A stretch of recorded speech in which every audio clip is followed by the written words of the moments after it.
Монгол Улсын их сургуулийн бизнесийн сургуулийн менежментийн техникийн багш нар төслийн менежмент, удирдлагын үйл явц орчуулгын номоо өнөөдөр нээлээ. Уншигч та уг номноос төслийн менежментийн бүхий л ойлголт, бодит аргачлалыг суралцжуулах юм а. Яг өнөө маргаашгүй биднэрт бүр заавалжгүй шаардлагатай байгаа төслүүд нь аль юм бэ? Аль нь бидний урт хугацааны төсөл юм бэ? Богино хугацааныхаа төслөөр санхүүжүүлээд урт хугацааныхаа хөрөнгө оруулалтуудыг хийгээд явах төсөл юм бэ гэдэг ч юм уу ингээд байгаа бүх төслүүдэд бид нэр ирэмблэх хэрэгтэй болдог. Жишээлбэл одоо ахаал нөгөө өөрийнхөө амьдрал дээр ингээд буулгаад харахаар бид нар бүх юмыг нэг зэрэг чадахгүй шүү дээ. Тэгэхээр яг өнөөдөр аль нь хэрэгтэй юм? Тэгээд тэр төслүүд хэрэгжснээр дараагийн дунд олон урт хугацааныхаа төслүүдийг яаж удирдах юм бэ? Гэхдээ яах нь гэхээр бүр суур төслүүд байдаг. Тэ хичнээн өнөөдөр надад ашиг орлого авчирж байгаа ч гэсэн салбарын хувьд үндэсний хувьд ашиг орлого авчирж байгаа хэрнээ тэрний яах нь гэхээр хувь хүний юм уу нийгмийн эрүүл мэндгүйгээр боловсруулахгүйгээр эсвэл юу гэдэг чинь анхан шатны хэрэгцээг хангагдаагүй байгаа тохиолдолд тэр төслүүд хэрэгжих боломжгүй байгаад байдаг. Тийм болохоор энэ төслүүдийг ирэмблээд хооронд нь уялдаа холбоотой болгох шаардлага байдаг л да. Төслийг бид нар томоор надад таны хэлж ашиг томоор нь бодоод байдаг л да. Одоо шилбэл том төслүүд гэдэг тийм. Байгууллага дотор ч гэсэн өдөр тутамд нь төслүүд хэрэгжиж идэг. Ингэснээрээ ажил маань урагшилдаг тийм. Энд нь ямар ажлууд орж ийнө гэхлээр жишээлбэл бидний мэдж байгаагаар шинэ жилийн арга хэмжээ ч гэсэн төсөл.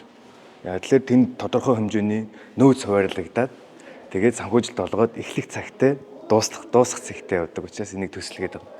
Тэгэхээр бид нар байгууллага хэрэгжиж байгаа мянган төслийг яаж байгууллагын стратеги бодлоготой уяах юм бэ? Энэ маань байгууллагын амжилтанд яаж нөлөөлөх юм бэ гэдгийг л энэ ном маань хэлээд байгаа. Тэгэхээр төсөл хэрэгжих арга шатууд, төлөвлөлт, тийм ээ, хяналт, тэгээд төслийн хаалт гэдэг зүйлүүдийг энэ ном маш дэлгэрэнгүй тайлбарлана гэсэн. Гол нь одоо энэ номыг орчуулах болсон гол шалтгаан нь гэх юм бол одоо дэлхийн жишгт те дэлхийд даяар өргөн хэрэглэгддэг юм зохиц сурах бичиг гэдгээр онцлог байгаа. Ягаад зохицвэ гэдэг нь болохоор энэ онол практикийг хослуулсан. Өөрөөр хэлбэл төслийн удирдлагын талаарх бүхий л одоо хэрэгжилт санаа төрхөөс агуулад төслийг хаах хүртэлх бүхий процесс дээр ямар онолууд байдгүй практик дээр ямар төслүүд одоо хэрхэн яаж хэрэгжсэн түүний амжилттай болсон бол уналтын шалтгаануудыг энэ бүх процесс дээр нь ингэж гаргаж өгсөн. За мөн одоо энэ дээр болохоор дасгалуудаар тий одоо жишээлбэл миний одоо хэсэг дээр бол зардлын хэсэг гарлаа шүү дээ тий. Тэгэхээр төслийн зардлыг ер нь хэрхэн яаж төлөвлөх юм?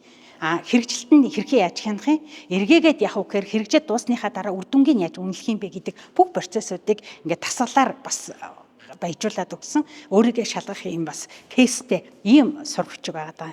За тэгэхээр нөгөө манай монголчууд төслийн менежмент гэхээр төсөл бичих гэж асар ойлгоод байдаг шүү дээ.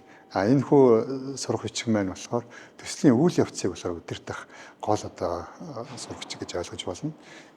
Төслийн үйл явц гэдэг аваад үзэхээр үндсэндээ төслөө би өөрийнхөө байгууллагынхаа стратегтэй холбох төслийнхөө алтан гурвалжин гэж нэрлэгддэг. Төслийн цар хүрээ, төслийн цаг хугацаа, төслийн зардал гэсэн гурван зүйлийг болохоор хоорондоо холбоотой байдлаар тодорхойлох зэрэгээс эхлүүлээд түүнтэйгээ уялдуулсан төслийг зүйтэй үр дүнтэй хэрэгжиж дуусгах тэр бүхий л одоо үйл явцыг болохоор багтаасан ийм одоо сурагчиг байдлаараа энэ хүн ном маань маш онцлогтой.